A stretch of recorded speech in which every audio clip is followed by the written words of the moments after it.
All right, now, next question. Следующий вопрос. У кого есть вопрос еще? Yes, ma'am. Правильно ли я поняла, что в группах поддержки люди с ПТСР, они не обязательно должны проходить личную терапию для того, чтобы быть членом этой группы? Is it right that people who have PTSD and they don't need to have like individual therapy to be in support group?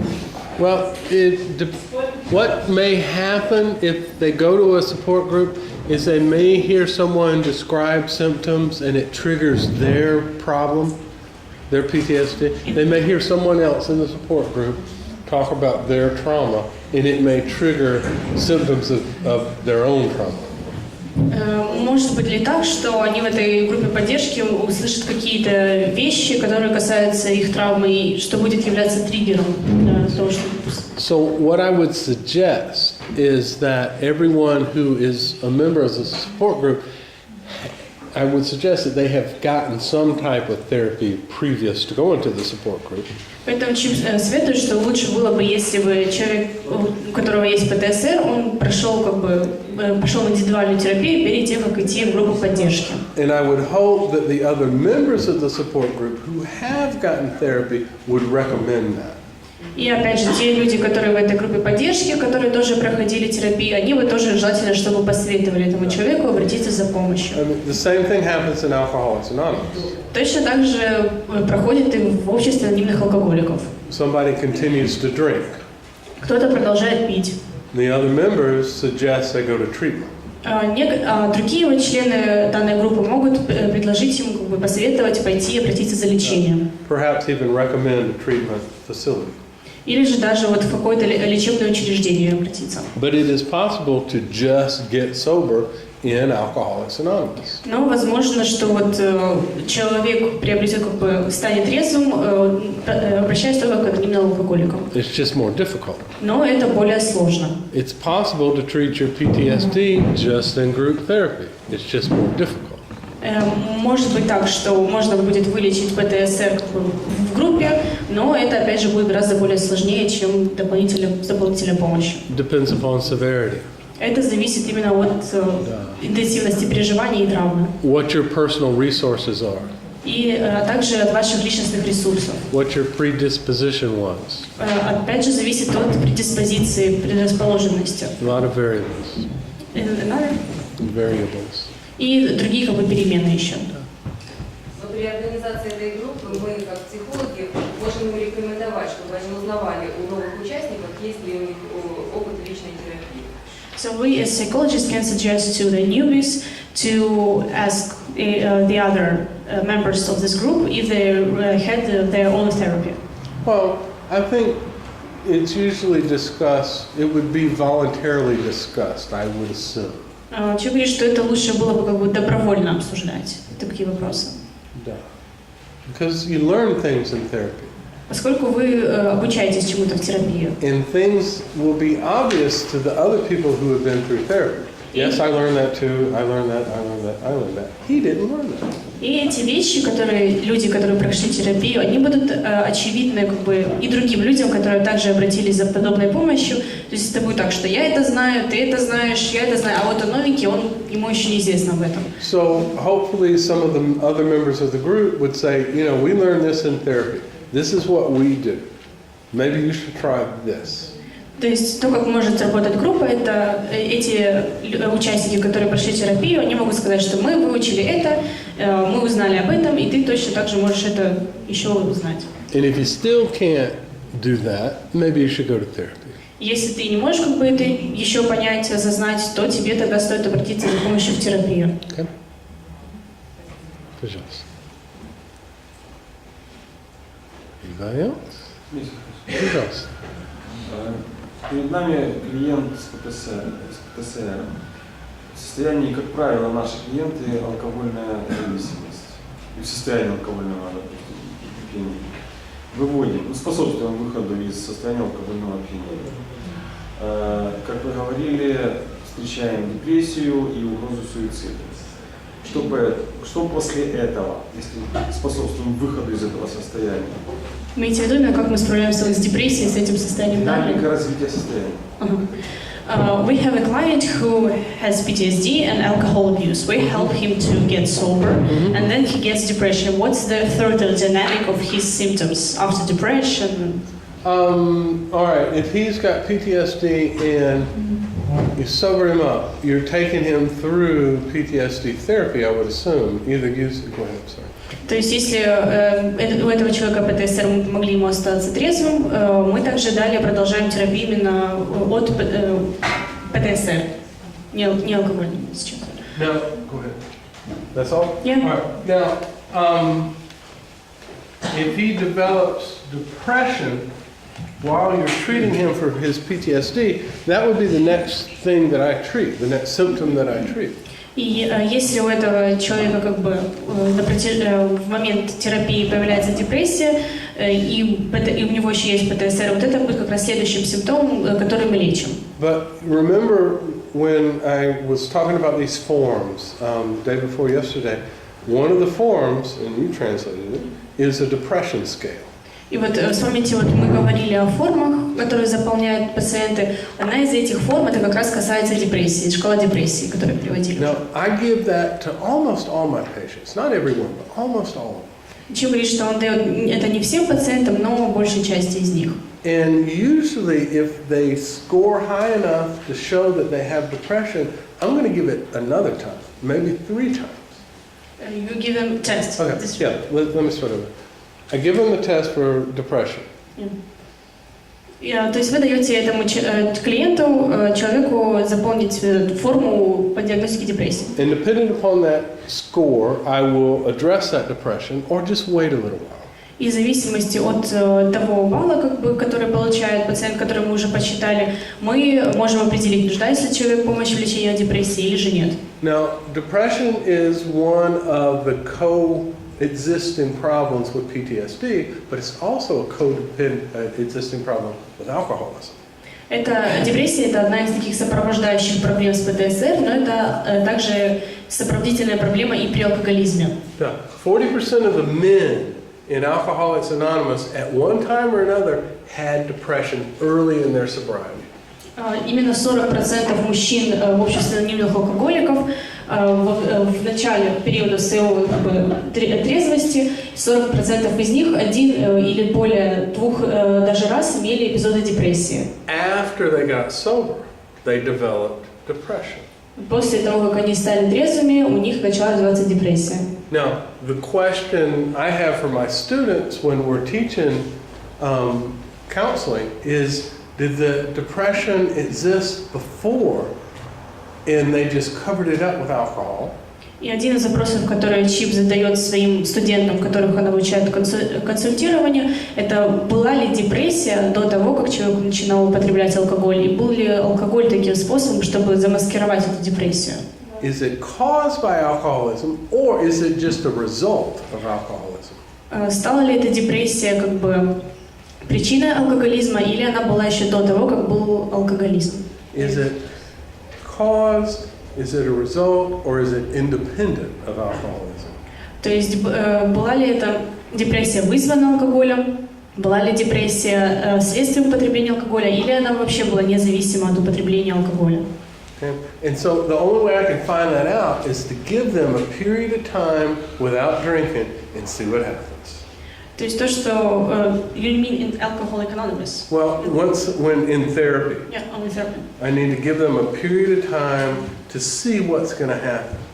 То есть в терапии мы даем пациенту какое-то время, чтобы увидеть, как дальше будет развиваться эта депрессия, что с ним будет. Because often when they quit drinking, they quit causing themselves problems, and their depression gets a little bit less severe. Поэтому, поскольку вот иногда люди, которые становятся трезвыми, они причиняют как бы меньше проблем себе и окружающим, и в том числе их депрессия иногда даже может наоборот ослабиться. There's several psychological problems that come along with addiction that are common among alcoholics.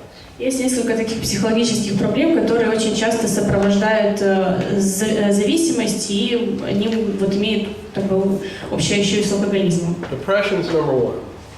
Депрессия – это вот первая в этом списке. Bipolar, manic depression's number two. Биполярное аффективное расстройство – это второе. Anxiety disorder, number 3. Третье – это тревожное расстройство. And schizophrenia is number 4. И шизофрения – это четвертое. Now, depression is very common Can among men I and... ask, should I repeat maybe some? No, you may ask. Нужно кому-то повторить еще? Первое – это депрессия. Bipolar. Bipolar. Biopsychosocial. Bipolar manic depressions, up and down. Второе – это биполярное аффективное расстройство. That's up and down. This is up and down. Anxiety disorders are general panic type disorders. Третье – это тревожное расстройство. Это включающие в себя панические атаки. And then schizophrenia. И четвертое – это шизофрения. Now, the DSM considers post-traumatic stress disorder to be an anxiety disorder. Международная классификация болезней, она предполагает, что ПТСР, оно больше относится именно к тревожным расстройствам. All right, now, with all of these problems, sometimes I don't know, especially when I'm treating a patient, I don't know what I'm going to find once they start getting sober. Чик говорит, что в терапии своих пациентов он не знает, какое из этих вот 4 расстройств, состояний может как всплыть в ходе терапии, как только вот с того момента, как пациент начнет быть трезвым. If they have, one of the questions I ask in the biopsychosocial is, have they ever been treated, have they ever been to hospital, number one? Вот те, которые мы вопрос сделал в рамках biopsychosocial, right? Да. Биопсихосоциальной такой вот форме, это вопрос в том, были ли когда-то они в госпитале, in hospital, right? Да. Have you ever been hospitalized? And usually they want to say, yeah, I had my appendix out or a broken arm or something like that. То есть мы задаем вопрос человеку, был ли он когда-то вот находился в лечении в госпитале, в больнице. And then I'm going to ask them, have they ever been treated for any psychological problems? Потом мы спрашиваем его, получал ли он лечение от каких-либо психологических проблем, расстройств. Because often people drink because of psychological problems. Поскольку часто люди пьют именно из-за своих психологических проблем. Remember we talked about 40% genetic, 40% environment, 20% developed addiction? Помните, мы говорили о том, что 40% зависимости, они как бы генетически имеют предрасположенность, 40 из них имеют как бы зависимость от среды, это может быть семья алкоголиков, и 20% оставшихся это именно развитая зависимость. Often this 20% comes as a result of one of these 4 problems. И именно вот эти вот 20% являются, исходят из вот этих вот 4 проблем. I've treated patients who had depression and drank to help themselves with depression and developed alcoholism. То есть, к примеру, пациент мог испытывать депрессию и начать заниматься самолечением, чтобы как-то снизить симптомы данного расстройства. I've had patients who developed bipolar disorder as a result of their drug use. У ЧИПа были пациенты, у которых появилось биполярное аффективное расстройство как следствие того, что они были наркоманами. I've had at least one female patient who developed an anxiety disorder because of being sexually abused while she was drunk. ЧИП говорит, что у него была одна женщина-пациентка, у которой развилось тревожное расстройство, поскольку она была подвержена сексуальному насилию в тот момент, когда она была пьяна. And then I've had at least one schizophrenic who developed alcoholism because he was hearing voices. He started drinking because he heard voices. И у ЧИПа был также один пациент, который стал алкоголиком, поскольку у него до этого была шизофрения, и он начинал уже слышать голоса в своей голове. Now he later committed suicide. И позже он совершил суицид. One of my depression patients later committed suicide. И один из пациентов ЧИПа, у которого была депрессия, он также совершил суицид. Now we removed their addiction. Мы как бы избавили их от аддикции, убрали ее. His schizophrenia and his depression were treated by a psychologist. Их как бы, получается, пациентов, у которых была шизофрения и депрессия, их лечили уже другие психологи, а не сам ЧИП. Both of these patients quit taking their medications for their problem. Оба эти пациента, они перестали принимать лекарственные средства, связанные вот с их терапией. They no longer drank because they were sober now. They no longer what? They no longer drank. Они больше не пили, поскольку они вот были трезвы, прошли терапию. So they quit taking meds, they quit drinking, they killed themselves. Вот они перестали принимать лекарственные средства, они не пили больше, и, как следствие, они совершили суицид. It happens. Это случается. And so, to answer your question, I think to answer your question, Ну, чтобы ответить на ваш вопрос, как Чип думает, I don't know what I've got until I sober them up.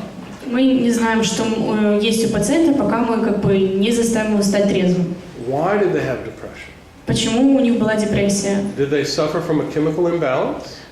Страдали ли они от химического дисбаланса? What would be referred to as an organic problem? Или же это было скорее зависимо от каких-то проблем с органической стороны? Is their depression going to go away when their wife comes back and they get a job and they quit going to jail? Как бы отступит ли их депрессия, если жена вернется к ним, если они получат работу, или если они вот выйдут из тюрьмы? Or am I going to have to treat this chemically with medication? Или же нужно будет лечить эту депрессию именно вот химическим, фармацевтическим путем, медикаментами. And if I treat the PTSD, does the depression go away? И вот если мы будем лечить ПТСР, депрессия тоже постепенно может отступать. That's why I do all these tests at the beginning. Поэтому Чип проводит все эти тесты в самом начале. I want to know as best I can what I'm dealing with before we start. Чип хочет знать то, сколько может получить информации, прежде чем мы начнем терапию. Does that answer your question? Является ли это ответом на ваш вопрос? Сейчас уточнение. Я так понимаю, что когда мы открываем вот этот ящик Пандоры, мы можем говорить о том, что в той или иной степени перед нами предстанут все проявления этих состояний в разной выраженности. Вы имеете в виду, у одного пациента может быть несколько этих? Последовательно меняющихся друг друга, но в разной выраженности в зависимости от личности, конечно же. То есть после депрессии у него может быть взмах маятника в агрессивное, эффективное состояние. После этого не вопрос, будут, когда мы погасим это, допустим, будут в той или иной степени и тревожные проявления, состояние тревожности и так далее. The question is, if the patient has depression, can he also develop like bipolar disorder? Can he develop like anxiety and so and so? Or they're like independent, right? They're independent. Они, то есть, как независимы друг от друга скорее. But it depends on the patient. Это зависит от пациента. I've never had that problem. I'll tell you what I have had. I've never had that problem when they develop these other У things. Чипа как бы не было никогда этой проблемы. I've had patients that developed bipolar У него были пациенты, у которых развилось биполярное аффективное расстройство, as a result of the drug use. как результат употребления наркотиков. He didn't have bipolar before, У него не было у этого пациента аффективного биполярного аффективного расстройства до этого, but he did so much cocaine for so long, he developed. но он употреблял настолько большое количество кокаина достаточно долгий период времени, что вот у него развилось такое расстройство. But we didn't know until he got sober. Но они не знали, как бы, что это расстройство может появиться, пока этот пациент как бы не перестал употреблять наркотики. But he lost his wife, and he lost his job, and he lost a lot of money. Он также вот потерял свою жену, она от него ушла, свою работу и много денег. So bipolar is up and down, up and То есть down. биполярное аффективное расстройство это как скачки такие вверх-вниз, депрессивные. Well, you lose your wife, you lose your job, you lose all kinds of money, you're going to be down. То есть если вы теряете, представьте, что работу, жену, деньги, то естественно, что вы будете чувствовать себя в пониженном состоянии. You could easily be confused with depression. Это очень легко можно спутать с депрессией. And it could easily be confused as a result of the drug use. И это также можно легко спутать с тем, как бы с причиной того, что человек до этого употреблял наркотики. Because when you do a lot of cocaine, your cocaine makes you very euphoric, very happy. Поскольку если человек употребляет кокаин заставляет его как бы чувствовать такую эйфорию, подъем. And when you withdraw, you get depressed. И когда у вас как бы синдром отмены, отменяется употребление наркотического вещества, вы чувствуете себя, наоборот, уже подавленным. Now that's mimicking the symptoms of bipolar. И это очень похоже как бы на симптомы биполярного аффективного расстройства. Now, The patient I had with an anxiety disorder, we pretty much knew she had an anxiety disorder. И в Чебуре, когда у него была пациентка с тревожным расстройством, они точно знали, что у нее это есть наличие. You know, she had sexual abuse while drunk. У нее она подверглась сексуальному насилию в тот момент, когда она была пьяна. And she told us that. She told us that she was sexually abused. She didn't tell us while she was drunk, but she did say she was abused. Она сказала, что вот она подверглась сексуальному насилию, но она не упомянула, что она в тот момент была в нетрезвом состоянии. She isolated, closed herself off, never came out of the house after that. Она себя как бы изолировала, она закрылась дома и как бы не выходила и не впускала никого. No, but we didn't know whether it was severe enough to need treatment until we sobered her up.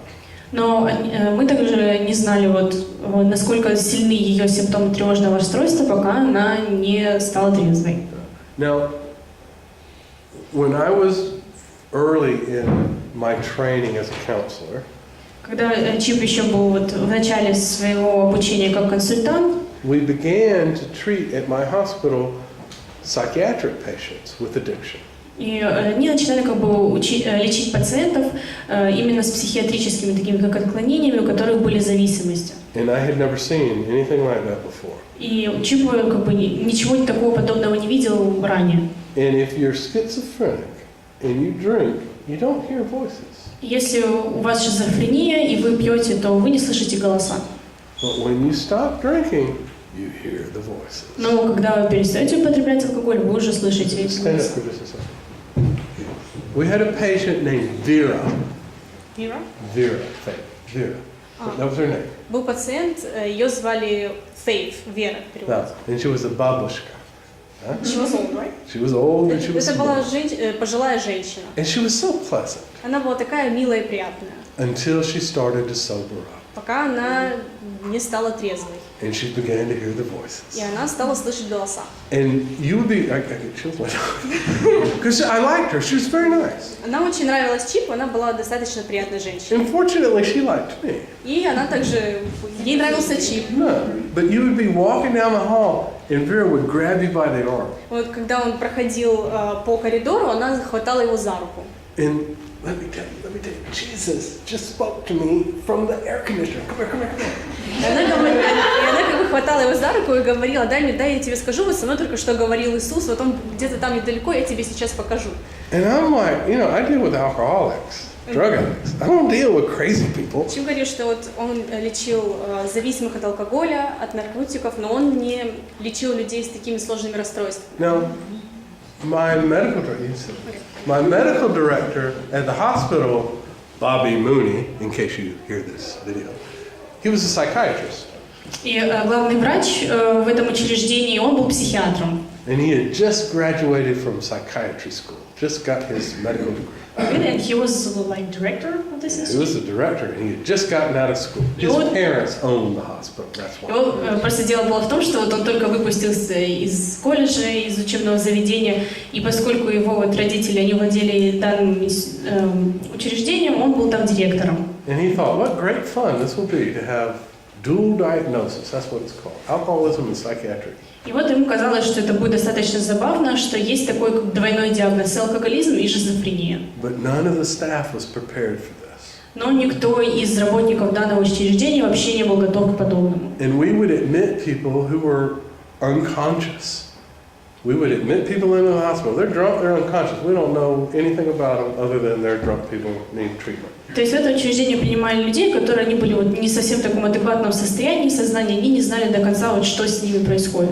3 days later, they're crazy people. И 3 дня спустя уже обнаружили, что вот они как сумасшедшие. And we didn't know what was going to come out once they got clean, once they got sober. И они как бы не знали, что случится, что может произойти, как только они станут трезвыми.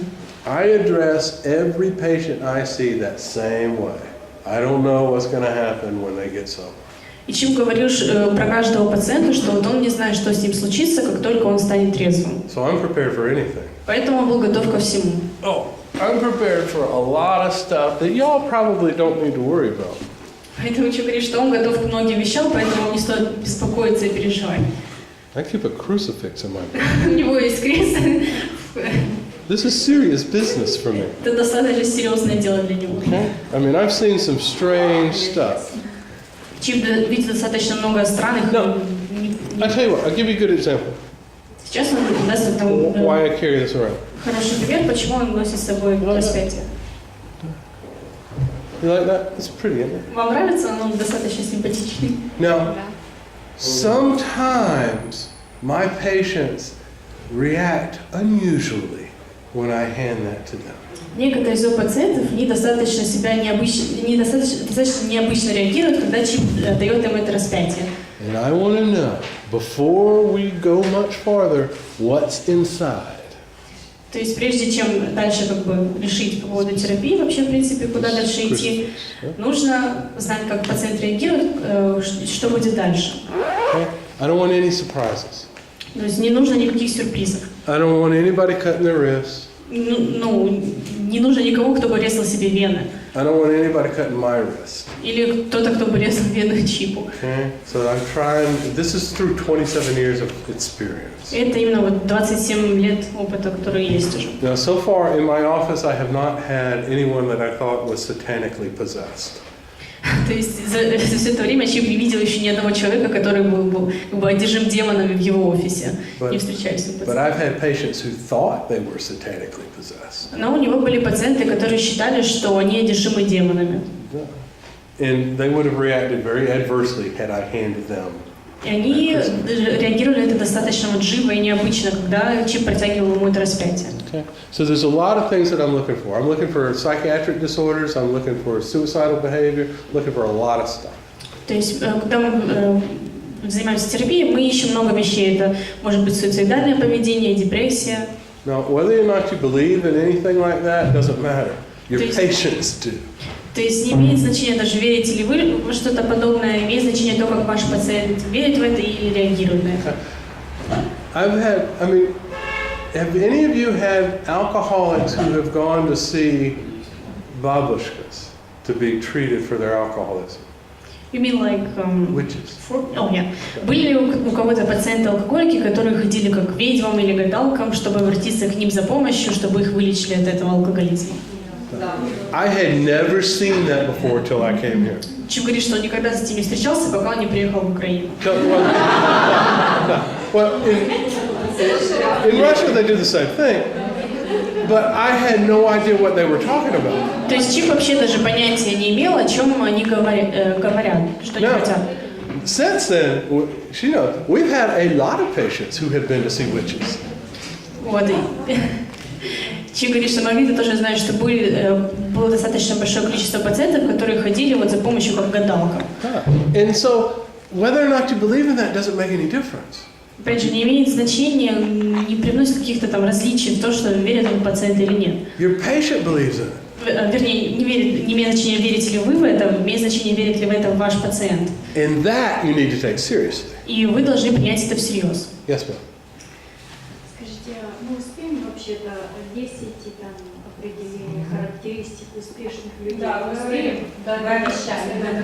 They said you promised some 10 definitions of successful people. That's what that was. I gave that to you already. That's what we did. Чип сказал, что он уже вам дал этот список, там был какой-то как рейтинг. Learn how to laugh at yourself. То есть это научиться смеяться над собой. I'll go back through it real quick. Сейчас мы пройдемся по этому достаточно быстро. That's what I taught y'all, but I'll do it again. Чип говорит, что уже об этом говорили, но еще раз давайте. We're just going to go through the headlines. Мы просто пройдемся просто про основные термины. Okay. Be flexible was number 10. Okay. Laughter, positive, and hope. These are characteristics of very successful people. Это характеристики очень успешных людей, и первая из них это быть позитивным и искренне смеяться, улыбаться. Да.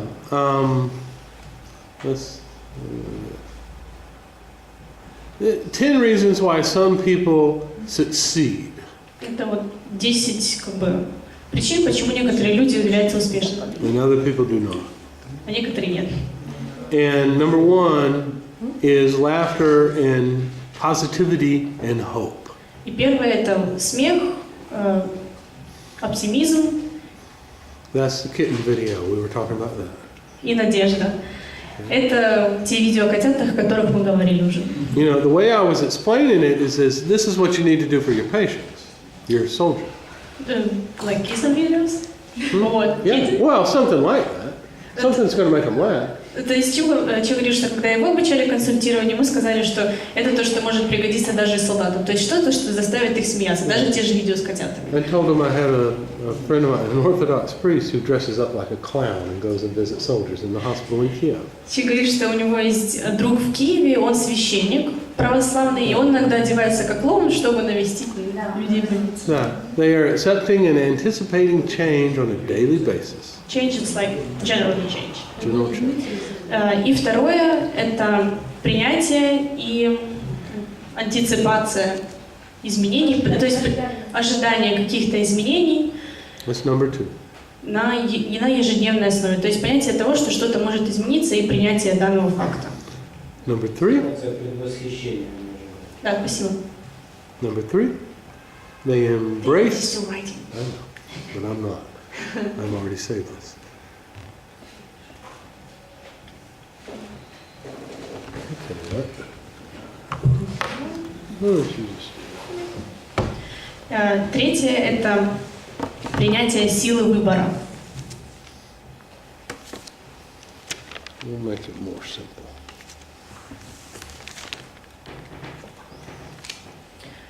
Четвертое – это как бы возможность обратиться за помощью.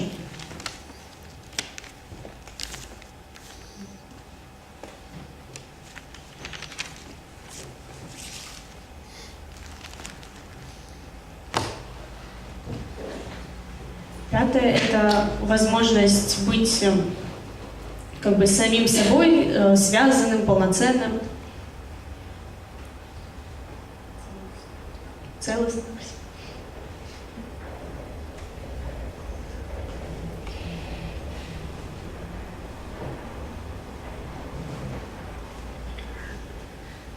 И опять же, шестое – это Live and learn. Always learning. то есть жить и учиться всегда чему-то. Life is learning. Жизнь как обучение. My father went to law school at 70 years old. Отец Чипа пошел в школу, как бы, юридическую школу в возрасте 70 лет. He's a cool guy. Седьмое – это ценность и важность собственного здоровья и благополучия.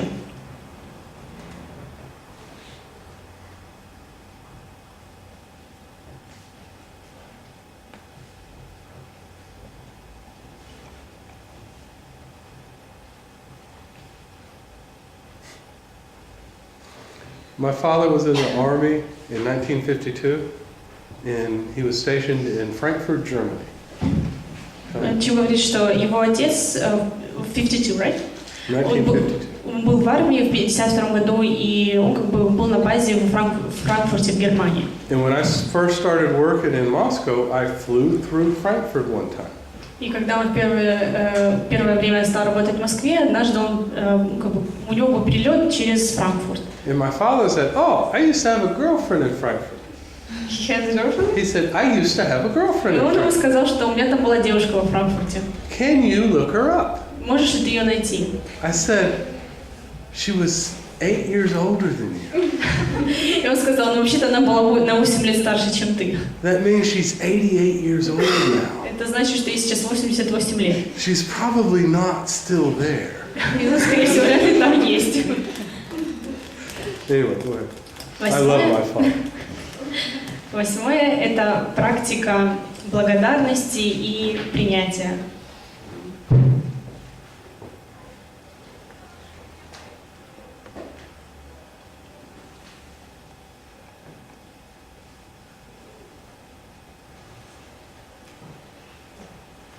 Девятое – это принятие разочарований и провалов.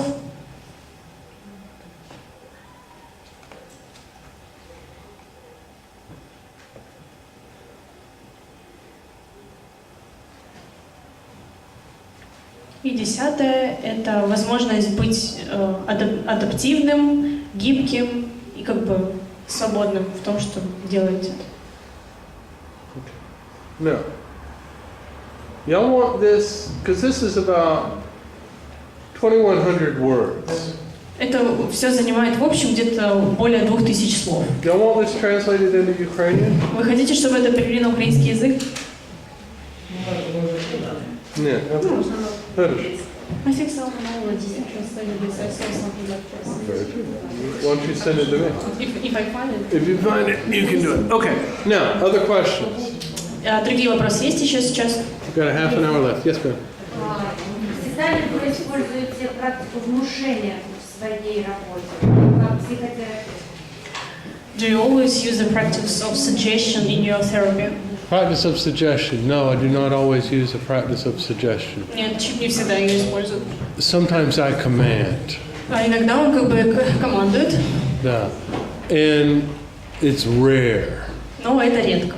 And it's a special patient. И это с особенными пациентами. Duh. Because all y'all know, well, every time you tell a patient to do something, do they do it?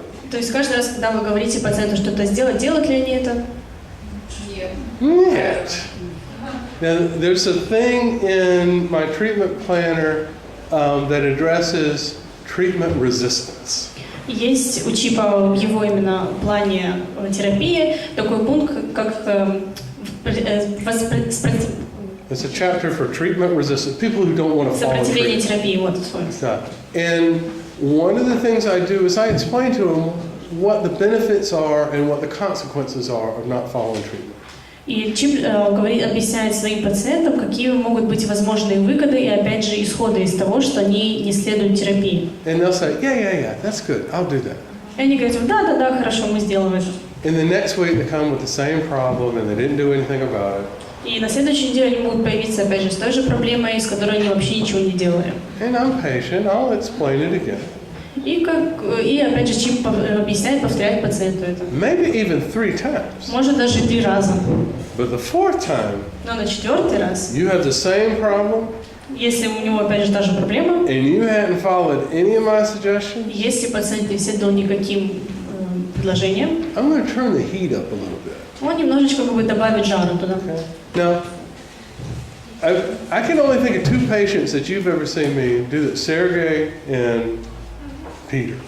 Да. Чип вспоминает о 2 пациентах, которые у него были, Сергей и Петр. But I made them feel guilty. You made them. I made them Он feel, заставил их чувствовать себя виноватыми. okay? I'm talking about saving their life. Дело было именно в том, чтобы спасти их жизнь. And they're not taking it seriously. А они не принимали это всерьез. I wanted them to get better more than they wanted to get better. Ему, Чипу, хотелось, чтобы им стало лучше, больше, чем им самим этого хотелось бы. One of them sober. Один из них сейчас трезвый. Actually, I think both of them are sober. Ну, наверное, даже оба из них трезвые. But one of them left treatment. Но один из них бросил лечение. Not because of me scolding them, they just got tired of getting better. The work that's involved. They got tired of recovery. Не потому, что вот дело было в том, что как Чип к ним относился, они просто устали от самого процесса восстановления. Remember that I was explaining to them earlier. They wanted me to touch them with a magic wand and solve all their problems. Ну, то есть пациенты как бы ожидали, что Чип просто дотронется до них волшебной палочкой, и все проблемы исчезнут. So most of the time I'm just suggesting, I'll say these words, and you've never heard me say that, I'll say these words, this is what I think you should do, but you do whatever you want. You tell that to your patient. I tell that to my patient often. You do whatever you want. Он говорит как бы своим пациентам, что это вот то, чего я хочу, чтобы вы сделали, но вы делаете то, что хотите. I use the word with y'all often. I suggest you do this, and I suggest you do that. Он часто употребляет такие формы, как я вам предлагаю это, и я вам предлагаю вот это вот. Everybody in here is over 21. Все, кто здесь находится, более 21 года. You're all adults. You do whatever you want. Вы все взрослые, вы делаете то, что вы хотите. Okay, I treat my patients the same way. И он также лечит своих пациентов таким же образом. Unless I think I need to kick their butt. Но если разве что он не думает, что нужно им как бы дать хороший пинок под зад. Now, there's some patients I can't do that with. С некоторыми пациентами это как бы нельзя делать. Because they'll cry. Поскольку они заплачут. And I don't want them to cry. а он не хочет, чтобы они плакали. Makes me cry. Это заставляет его самого плакать. And so I have to encourage them as best I can and be as patient as I can. Поэтому необходимо их поощрять, быть настолько хорошими пациентами, как они могут. Are those just women patients? Как вы думаете, это только женщины-пациентки? No. Men can be just as emotional. Мужчины тоже могут быть такими же эмоциональными. All right. So yeah, most of the time I don't tell them do this. Most of the time. То есть большую часть времени Чип мне говорит, что сделай это, но он этого не делает. I'll give you an assignment. Я дам тебе задание. Usually every week. Обычно это каждую неделю будет проходить. I expect you to do it. И Чип говорит, что я ожидаю, что ты это сделаешь. You don't have to. Но тебе не обязательно. If you don't want to get better, don't do the assignment. Если тебе не хочется просто поправляться, быть, чувствовать себя лучше, то просто не делай этого. There is a video of me. When I teach the counseling course, we do a lot of role playing in the course. Чип говорит, что у него есть видео, когда вот он занимается обучением консультирования, они играют как в ролевые игры, ну, что для демонстрации, для практики. And there's a video of me doing role playing with a Russian Orthodox priest. И есть видео такой ролевой игры между Чипом и русским православным священником. And I'm trying to talk him into getting sober. You try to get... In the video, I'm trying to convince him he needs to get sober. И в этом видео Чип пытается его убедить стать трезвым. And I'm in his face. И вот он прямо буквально рядом с его лицом. But that was necessary in that particular situation. Но это было необходимо вот именно в той данной ситуации. Usually I never do that. Обычно он никогда так не делает. It just depends on the patient. Это зависит от пациента. Just one more tool. Одна еще правда такая. I got lots of tools. Okay, what else? Что еще? Какие-то еще вопросы? All right, I've said this before, I'll say it again. Чип уже говорил об этом и скажет еще раз. Every patient has the right not to recover.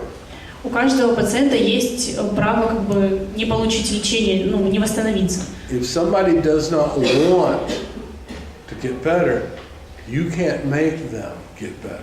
Если просто кто-то не хочет, чтобы ему становилось лучше, вы не можете этого человека заставить сделать так. But you can help them want to get better. Но вы можете им помочь захотеть, чтобы им стало лучше.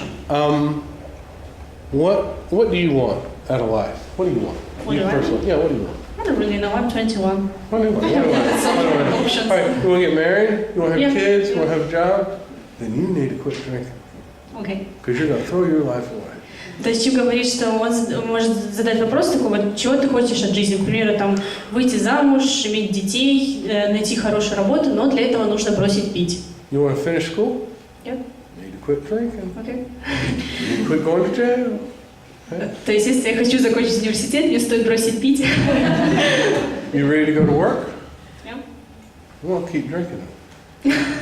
Если не хочешь туда работать, то продолжай пить. Yeah, because if you get thrown out of school, you're going to have to go to work. Поскольку вот, если продолжишь пить и бросишь университет, придется идти работать. Just pretend. If you keep drinking, your mom's going to throw you out of the house. Если вот, опять же, продолжать пить, то мама может выгнать там из дома. And you say, no, mom won't throw me out of the house. И человек, ну, пациент может сказать, ну да, я знаю, что меня могут вышвырнуть из дома. I told mom to throw you out of the house. You told? I told your mom to throw you И out. Чип говорит, что я сказал твоей маме, чтобы она тебя вышвырнула из дома. Because if she wants you to survive, you need to stop what you're doing. Поскольку если она хочет, чтобы ее ребенок выжил, поправился, то ей нужно что-то делать с этим, нужно как-то действовать. I do not tell anyone to divorce. Divorce is a bad thing. Чип говорит, что он не говорит никому, что нужно развестись, поскольку развод это достаточно плохое мероприятие. But I'll tell a wife or a husband to leave if the spouse continues to drink. Но он говорит мужу или жене алкоголика, что им следует уйти, если он продолжает пить. Every alcohol, you show me an alcoholic, I'll show you a codependent. То есть, если вы покажете Чипу алкоголика, он покажет вам созависимого. Because an alcoholic has to have somebody to take care of them. Поскольку алкоголику нужно, чтобы кто-то о нем заботился. Somehow, some way in their life, somebody is helping them stay drunk. То есть кто-то в их жизни каким-то образом помогает им оставаться вот в том положении, в каком они есть. So if I can figure out who that is and stop that from happening, they're either going to have to get sober or find somebody else to take care of them. Поэтому если мы найдем такого человека, который является созависимым, можно как бы предотвратить, чтобы он продолжал делать то же самое, и этот человек, опять же, может или найти кого-то другого, чтобы он за ним заботился, или он уже начнет становиться трезвым. Now, when I got sober, I was 26. Когда Чип стал трезвым, ему было 26 лет. I'll be 54 in a few weeks. Ему будет 54 уже через несколько недель. But by the time I was 26, I had been married twice. Но вот к тому моменту, когда ему было 26 лет, он уже был женат 2 раза. Wrecked a bunch of cars. Он уже разбил несколько машин, Lost several good jobs. потерял несколько хороших работ. Thrown my family away more than once. Как бы отбросил, вышвырнул, отдалил от себя свою семью более чем одного раза. But my parents took care of me Но его родители заботились о нем. and made sure I did not suffer. И они были, они хотели сделать так, чтобы он не страдал. And that helped me stay drunk. И это помогало ему оставаться, пить. They made sure I had something to eat and a place to stay. Они как бы обеспечивали его едой и местом, где он может остаться. My father made sure I had a job. И его отец как бы помогал ему найти работу. Okay? That almost killed me. И это почти убило его. That was the last thing I needed, was to be taken care of. Это было последнее, в чем он нуждался, чтобы вот ему помогали все время. So when all of that was removed, what choice did I have? Поэтому, когда все это убрали, у него не было другого выбора. Zero. Вообще ничего. I needed to do something. Ему нужно было что-то сделать самому. Now that doesn't always work. Это не всегда работает. But if you don't do nothing, nothing's going to change. Но если вы ничего не делаете, ничего и не изменится. So my parents did the only thing they thought they could do. Поэтому его родители делали все, что они могли делать. They let go. Они просто отпустили его. And that worked. И это сработало. Now, if you have a husband and he gets arrested, И вот, например, если у вас есть муж, и его арестовали. and I get a phone call, my husband's in jail, what should I do? И вот ему звонят и говорят, что мой муж попал в тюрьму, что мне делать? Leave him in jail. Оставьте его в тюрьме. I get phone calls all the time, when I'm in America. My child is in jail, what should I do? Когда Чип был в Америке, ему очень часто звонили и спрашивали, вот мой сын в тюрьме, что мне делать? Мой ребенок попал в тюрьму. Leave him alone, I'll go talk to him. Оставьте его там, я приду поговорю с ним. And I give him an option, come with me to treatment or stay in jail. И он как бы давал им выбор, оставайся в тюрьме или иди со мной на лечение. They always go to treatment. Они всегда выбрали лечение. They never want to stay in jail. Они не хотели оставаться в тюрьме. Now, they don't want to get sober. И они не хотели быть трезвыми, They just want out of jail. но они просто хотели выбраться из тюрьмы. If they don't follow the process, I send them back to jail. А если они исследовали терапию самому процессу, то он привел их обратно в тюрьму. Now, I understand the court system here is completely different. Чип понимает, что у нас судебная система здесь абсолютно другая, But the theory is the same. но теория, по сути, одна и та же. If I wanted to catch a rat in this room, what would I do? Если нужно поймать крысу в этой комнате аудитории, что нужно сделать? First thing I'm going to do is remove all the furniture. Первое, что мы сделаем, это как бы вынесем всю мебель отсюда. Okay? And then I'm going to make sure there's no holes for the rat to escape. А также нужно убедиться, что здесь нет нигде вот дыр в полу, куда бы эта крыса могла бежать. And then I'm going to make his area of escape smaller and smaller and smaller until I've got him in a corner. И мы будем как бы уменьшать пути отступления этой крысы, всю эту территорию, площадь меньше и меньше, пока мы не загоним ее в угол. I take away as many of his opportunities to drink and continue his behavior as I can. То есть Чип говорит, что в отношении пациента с алкогольной зависимостью мы убираем настолько такое количество ему возможностей, чтобы он пил, чтобы, опять же, ограничить его от выпивки. But what if he doesn't want to drink? I mean, what if he doesn't want to stop drinking anyway? А что если пациент все равно не хочет переставать пить? I wait. Он подождет.